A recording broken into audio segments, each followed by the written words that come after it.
kababayan po namin sa Salawag. Muli po ay kami po ay magbabahagi ng salita ng Panginoon para po sa ating buhay magkaroon tayo ng relasyon sa ating Panginoon. Patuloy na maranasan natin ang kanyang presensya, ang kanyang kapangyarihan. Sa pamamagitan ng ating pakikinig ay patuloy na maranasan natin ang Diyos na buhay sa ating buhay. Magkaroon tayo ng tamang relasyon sa paglilingkod. Tayo ay magkaroon ng tunay na pagsamba sa ating Panginoon. Sa hapong ito ay kami po ay mga taga-God's Kingdom Mission Christian Church na pinili upang magsayag ng salita ng ating Panginoon. At ang aming church po ay dito po sa may Salawag, Spain Street, Block 9 na 12, Spain 5. At mag-aanim na taon na po. Kaya salamat po sa ating Panginoon sapagkat pinagtanggol, tumagal ang ating gawain sapagkat dahil sa biyayang sabag ng ating Panginoon. At narito po ang mga kabataan, mga ginagamit ng ating Panginoon para po maghayag ng salita ng ating Panginoon. Sapagkat sa John 3:16, sinabi po ng kanyang salita, sapagkat kayo na lamang binigay ng Diyos ang kanyang pagtong na anak upang sino mang sumampalataya ay hindi mapahamak kundi magkaroon ng buhay na walang hanggan. Kaya kaibigan kapatid, maraming tao na hindi sumasampalataya sa ating Panginoon. Pero bakit kailangan natin sumampalataya? Sapagkat ang Diyos po ay siya lamang ang magbibigay sa atin ng buhay na walang hanggan. Sa Kanya lamang ang paraan ng kaligtasan, kapayapaan, at tunay na ang kaligtasan doon sa impyerno. Sapagkat maraming tao na patuloy na nakakaranas ng impyerno, kapigatian, sa daigdig kapag hindi natin tinanggap ang salita ng Panginoon. Wala tayong tunay na relasyon, wala tayong pananampalataya, tayo'y gabos sa kasalanan, tayo'y alipin sa bisyo, tayo'y may mga hindi tayo makalapit sa presensya ng ating Panginoon, tayo mamamatay kapag tayo po ay makasalanan. Sapagkat sinabi sa Roma, ang kabayaran ng kasalanan ay kamatayan, subalit ang regalo ng ating Panginoon ay buhay na walang hanggan. Kaya kaibigan kapatid, marahil matagal na tayo na nandito sa mundong ito, bata pa lamang ay nakaparinig na tayo ng salita ng Panginoon. Plano ito ng ating Diyos kaibigan upang mapakinggan natin ang kanyang buhay na salita, upang magkaroon tayo ng pananampalataya na patuloy na ang Diyos ay ating tangkilikin sa ating buhay. Pagkaman tayo ay abala, pero kailangan magkaroon tayo ng oras sa paglilingkod upang maranasan po natin ang kaligtasan sa kaysa-isa nating kaluluwa. Kaya nga kaibigan kapatid, marami ng digmaan, kaguluhan sa daigdig na ito. Hindi pagkakasundo, hindi matapos-tapos ang gera sa Israel, kaibigan doon sa mga Palestino, hanggat hindi tayo, kaibigan, nagkaroon ng tunay na relasyon sa ating Panginoon, walang kapayapaan ang ating buhay. Magkaroon ng digmaan sa pamilya, sa kapatid, away dito, away doon, bisyo dito, bisyo doon, at darating sa ating buhay na tayo ay aalipinin ng bisyo at kasalanan, tayo magkaroon ng mga sakit at karamdaman, iba't salot ating mararanasan sa daigdig. Kaibigan kapatid, may isang babae sa Lucas chapter 8 verse 43. Isang kwento na isang babaeng pinatagasan ng dugo, halos maubos na ang kanyang pera, lumapit sa doktor, lumapit kung kani-kanino, naubos ang kanyang kayamanan, at hindi siya mapagaling-galing. Subalit kaibigan kapatid, ang kanyang pananampalataya, mahawakan lamang niya ang laylayan ng damit ng ating Diyos. Hallelujah, siya ay gagaling. Yun po ang kanyang paniniwala at pananampalataya. Kaya nang maglalakad ang ating Diyos, nagmi-ministeryo, maraming apostol, mga lingkod, mga disciple, mga gustong makaranas ng kapangyarihan ng ating Panginoon sa isang maluwag na lugar, hinawakan ng babae ang kanyang damit.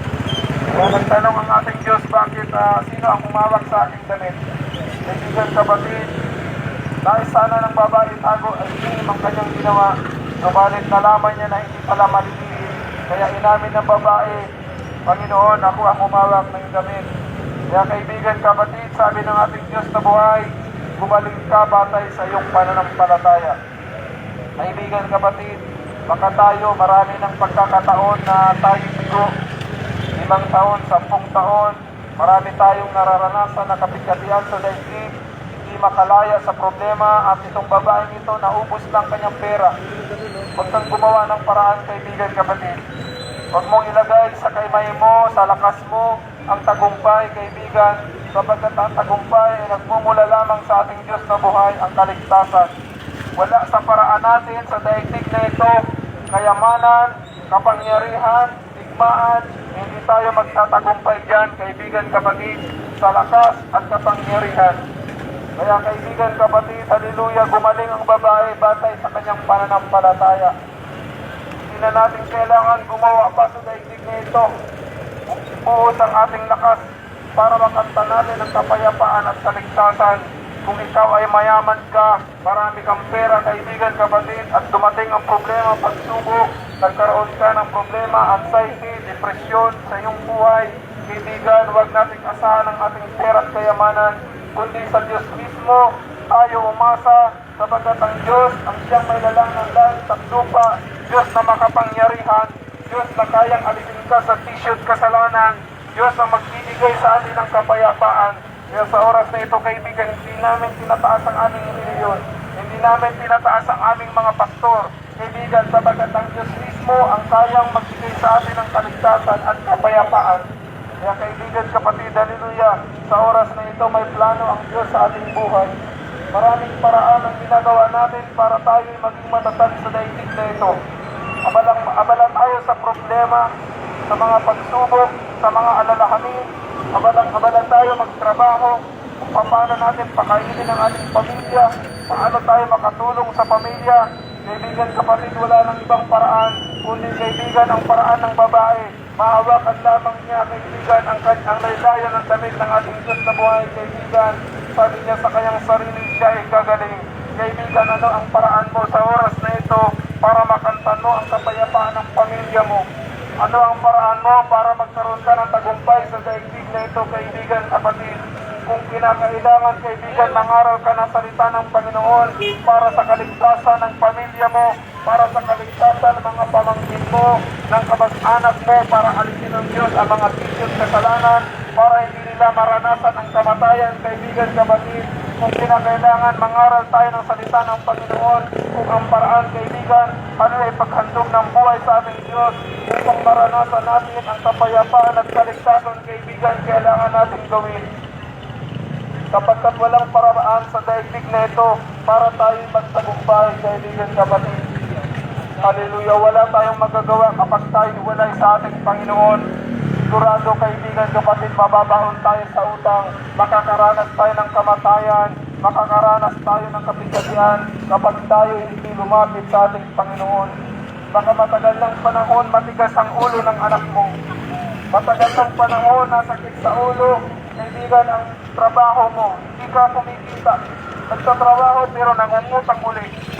Mahabang panahon, kaibigan, kapatid, pero kaibigan, kapag ikaw sumampalataya sa ating Diyos na buhay, kaibigan, kung ikaw ay wala ngayon, bukas, kaibigan, pagkakaroon ka, papasaganain ka ng ating Panginoon, hahabulin ka ng pagpapala, hahabulin ka ng mga oportunidad, sapagkat ikaw ay naging matuwid na lingkod ng Panginoon, ikaw ay naging mabuting tao na naghahayag ng salita ng Panginoon, kaibigan. Pag-aagawan ka ng mga manager, pag-aagawan ka ng mga CEO, mga may-ari ng kumpanya, sapagkat ikaw ay mapagkakatiwalaan sa pera, sapagkat ikaw ay namumuhay na may mababang kalooban, sapagkat ikaw ay wala ng bisyo, kaibigan, kapatid. Kanino ka magtitiwala? Kung dalawa ang anak mo, isang matigas ang ulo at isang mabuting anak, sino ang binibigyan ng pabor, kaibigan, kapatid? Siyempre doon sa mabuting anak, sa anak na naglilingkod, sa anak na nagbibigay, tumutulong sa magulang, sa anak na nagbibigay panahon sa kanyang pamilya. Yun ang pinapaboran ng magulang. Yun ang binibigyan ng regalo ngayon, malapit ng Disyembre. Ibigan, kapatid, alangan naman bigyan mo ng yung anak mo na nagbibisyo. Ang pera, ibibisyo lang, isisigarilyo, iinom ng alak, kaibigan, kapatid. Ganon din ang ating Panginoon, kaibigan. Totoo na may Diyos na handang magpala sa ating buhay, kaibigan. Buhay na patotoo, kaibigan, kapatid. Marami ng pagkakataon na natuklasan namin, nakita namin sa ating mga mata na kung paano, kaibigan, walang-wala. Kaibigan, ang lingkod ng Panginoon kapag naglingkod siya, kaibigan, hinahabol na ng pagpapala. Kaibigan, kaibigan, dati walang sasakyan, ngayon may sasakyan na. Pero hindi tayo naglilingkod sa kayamanan. Pinaglilingkuran natin ang Diyos na buhay na makapangyarihan sa lahat. Kaya tayo namumuhay, nangangaral sapagkat nais ng Panginoon, lahat ng tao ay makakilala, kaibigan. Kaya nang malapit na siyang umalis sa Mateo chapter 28 verse 19, sinabi ng ating Panginoon, umayo kayo at ipangaral ang banal na salita upang gawing disipulo ang lahat ng tao sa bansa. Bautismuhan sila sa pamamagitan ng Ama, Anak at ng Espiritu. At turuan sila, kaibigan, kapatid, sa utos ng ating Panginoon, sumunod sa utos ng ating Diyos. At pangako ng ating Panginoon hanggang sa dulo na hinihintay sa samahan tayo. Kaibigan, kapatid, hallelujah. Ito ang tunay na obligasyon ng mga anak ng tao na anak ng Diyos, na kailangan natin ipangaral ang salita ng Panginoon upang maabot natin ang ating mga kamag-anak, magkaroon ng pananampalataya at kaligtasan. Ipangaral natin ang salita ng Panginoon sa Facebook, sa iba't ibang dako ng Pilipinas, sa iba't ibang dako ng daigdig, upang kaibigan, magkaroon ng kapayapaan ang mga pinuno na handang manakop, kaibigan, makakilala sila sa ating Panginoon at magkaroon sila ng pag-ibig sa puso, sa kapwa, kaibigan, sapagkat yan ang tinuturo ng ating Panginoon, mahalin ang kapwa, kaibigan. Ang greatest commandments na sinabi ng Biblia, kaibigan, sa New Testament, hallelujah, mahalin natin ang Diyos ng buong puso, buong lakas, hallelujah, buong kaisipan, at ikalawa ay mahalin ang kapwa tulad ng ating sarili. Kaya kaibigan, kapatid, hallelujah, ang banal na salita, kaibigan, hindi nagtuturo sa atin ng kasamaan. Ang banal na salita ay hindi nagtuturo sa atin ng kapahamakan, kundi kaibigan, bagkus, ang banal na salita ay dadalhin tayo sa paglilingkod, dadalhin tayo sa pag-ibig, dadalhin tayo, iwas tayo doon sa impyerno. Kaibigan, kapatid, nakakatakot sa impyerno. Kapag tayo ay nakaranas ng kamatayan ay hindi tayo nakakilala sa ating Panginoon, wala tayong tunay na relasyon, namumuhay tayo sa bisyo at kasalanan, kaibigan, mararanasan natin ang impyerno, at ang impyerno na tinutukoy sa Biblia ay kalawang kamatayan sa Revelation chapter 21 verse 17. Palagim ang sasapitin ng mga tao na mga sinungaling, pumapatay ng tao, nangangalit niya, tumasamba sa Diyos-Diyosan, mga sugarol, kaibigan, kapatid, hallelujah, at dadalhin sila doon sa impyerno sa asupring apoy na tinatawag na ikalawang kamatayan. Kaibigan, kapatid, hallelujah, kapag tayo walang tunay na relasyon sa ating Panginoon, ganito ang sasapitin natin. Pero salamat, may plano ang Diyos, kaibigan, kapatid. May plano ang Diyos na buhay sa ating buhay.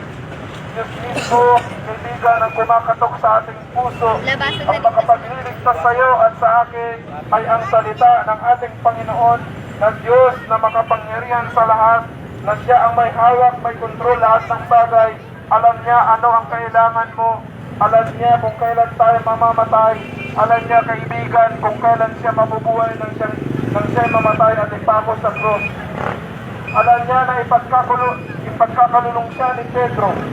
Alam ng Diyos, kaibigan, sapagkat sinulat na ni Prophet Isaiah na, kaibigan, na mayroong darating na tagapagligtas sa buong daigdig at ipapanganak sa pamamagitan ng tao.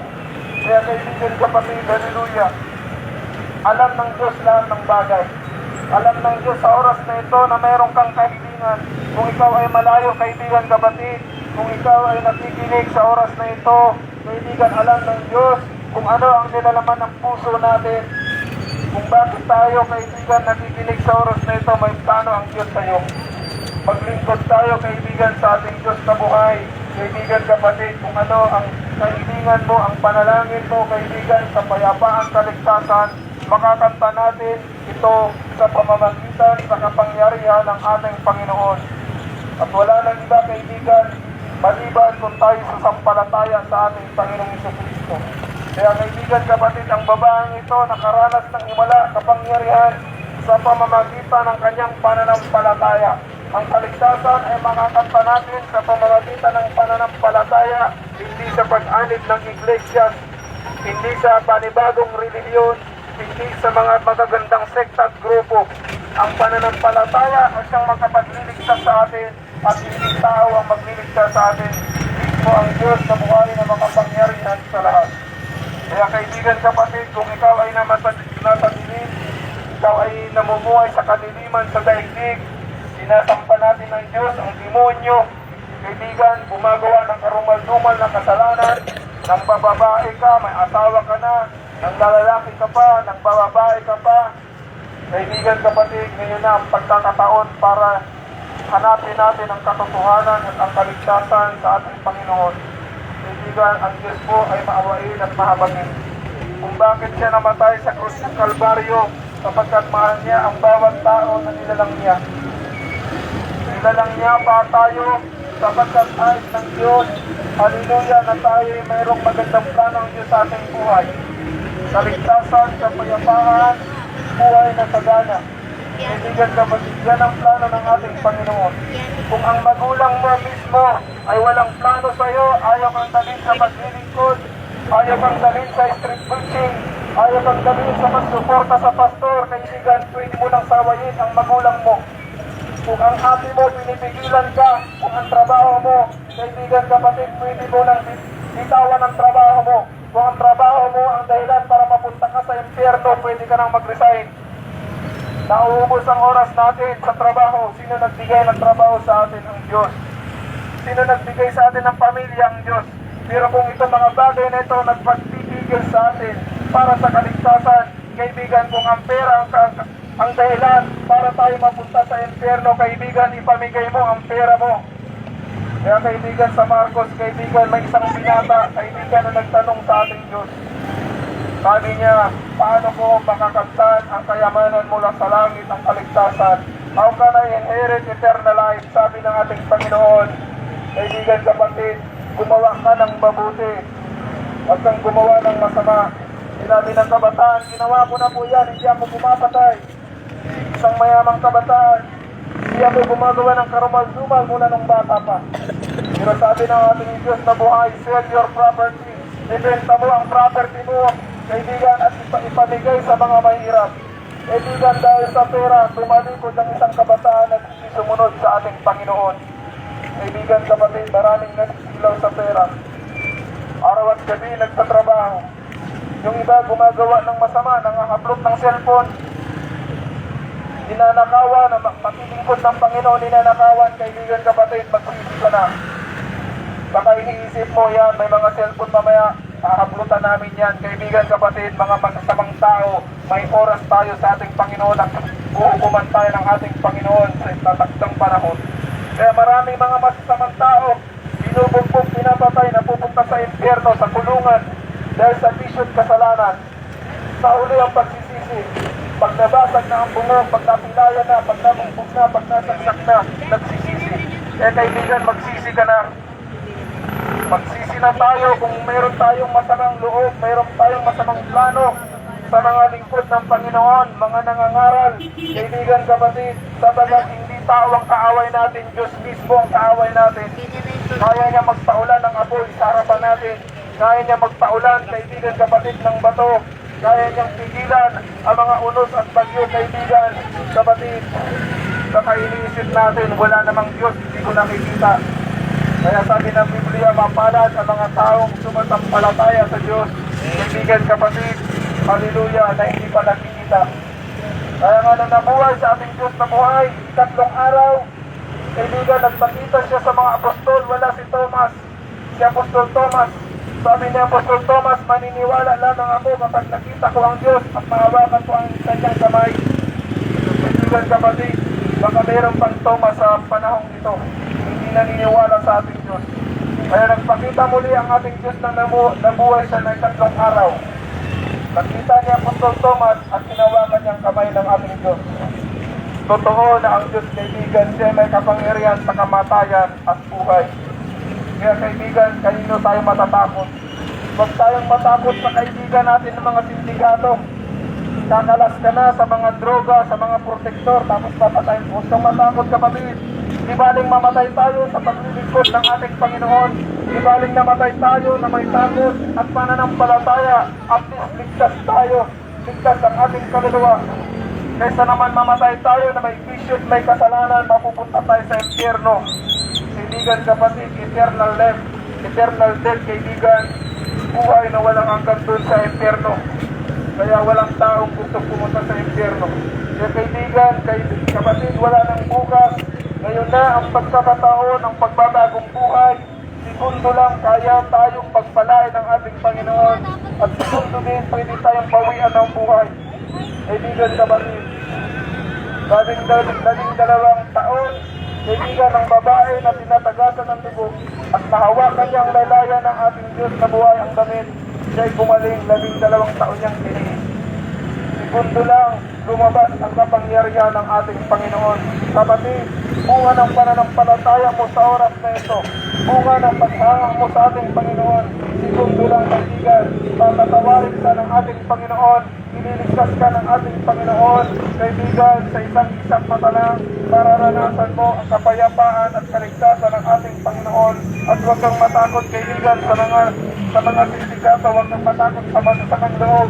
Kaibigan, Diyos ang gaganti sa atin. Kaya kaibigan, salamat po. May mga ngaral pa ang mga kabataan, kaibigan, na kung saan, hallelujah, ginagamit na rin sa ministeryo ng ating Panginoon, isang tamborinis na patuloy na naglilingkod sa ating Panginoon at walang takot na ihayag ang salita ng ating Panginoon para sa kaligtasan ng kaisa-isa nating kaluluwa. Amen.